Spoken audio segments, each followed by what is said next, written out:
Ang una nating i-discuss mga boss no sa iba pang command dito sa 3-dimensional command no sa AutoCAD etong intersect no. Kasi nung mga nakaraang command dito sa AutoCAD na discuss natin yung union at saka yung subtract no. So yung union kasi uni no. Pag gusto mong maging one entity no, yung dalawang object magiging one entity ito na. Ngayon kung gusto naman nating mag-subtract, halimbawa gusto nating i-subtract ito, SU o subtract, no? Select natin yung sasubtractan and then enter, i-select natin yung pang-sasubtract, no? Ayan yung subtract command no na discuss natin nung previous videos, no? Ngayon di-discuss naman natin ngayon yung intersect command, no? Minsan kasi gusto natin yung intersection volume lang no nung dalawang 3-dimensional object ang gusto nating matira no. Diyan papasok yung intersect command no. Intersect ito yon no. INT yung shortcut command niya no. And then select natin kahit alin ang mauna. And then enter. Ito yon. Yung intersection na volume ayun yung matitira. Ayan yung intersect command, no? Ang susunod na pag-uusapan natin ngayon, ito namang revolve, no?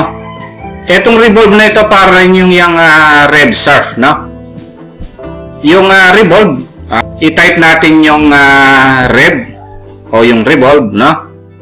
And then i-select natin yung object na i-revolve. Ito yon, enter. Ngayon, specify axis start point, no? Ang start point ito and then yung end point niya dun sa kabila. Ayun. So kung napapansin natin, nagre-revolve na ngayon yung object na una nating sinelect, no? Ngayon kung gusto nating 360 degrees, enter lang natin, no? So ito na yon. Ayan yung revolve command, no? Yan yung simpleng command para umikot itong unang sinelect natin dito sa axis na ito, no? Ayan yung revolve command, no? Kung uulitin natin, REV o yung revolve, select natin ito, and then enter. Tapos click ito yung first, ito yung second, and then 360. Kung gusto nating kalahati lang, 180 degrees, no? Ayun siya. Ayan yung revolve command, no? So, na-discuss ko naman yung rotate 3D nung mga nakalipas na videos, no? Kung gusto nating i-rotate yan, 90 degrees. Ayun yan, no? Ayan yung revolve command, no? Ito naman yung intersect command, no? Sa 3-dimensional command dito sa AutoCAD, no? Ngayon ang susunod pag-uusapan natin itong command na surf tab, no? Nung nakaraang video kasi napag-usapan natin yung edge surf, no? Yung edge surf, yung mga segments niya konti ang lumabas, no? Edge surf, tapos nag-click tayo rito para maging solid ito. Ayan, so nakita natin, naging solid yung mga line, no?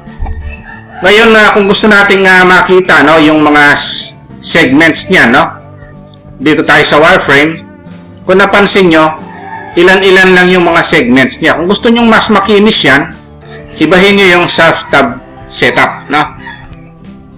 Gagamitin natin yung surf tab command, no? Surf tab o surf tab 1, yan yung horizontal segments, no? Halimbawa 50. Ayan, no? Yung surf tab 2, halimbawa 100.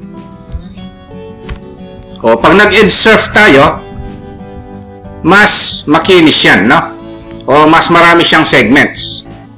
Na-discuss naman natin itong edge surf command nung previous video, mga boss, ha?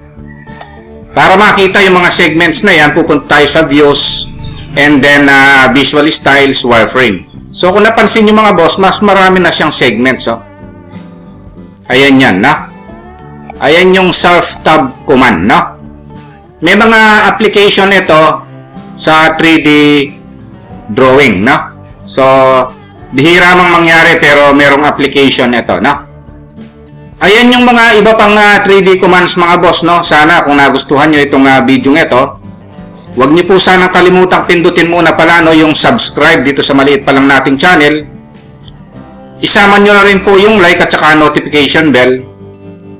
Thank you very much at God bless po sa inyong lahat.